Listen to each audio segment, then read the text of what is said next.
Hello, আসসালামু আলাইকুম। সবাই কেমন আছেন? আশা করি সবাই ভালো আছেন।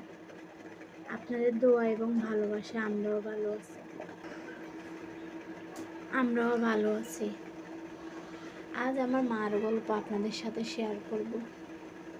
আমি যখন ছোট ছিলাম, আমার বিয়ের আগে যখন আমি মায়ের কাছে ছিলাম, তখন আমি দেখতাম আমার মা রাত্রেবেলা সব তরকারি কেটে-কুটে রাখতো বা আগের দিন বিকেলে বসে সব তরকারি কেটে-কুটে রাখতো। পরের দিন যেটা রান্না করবে সেইটা।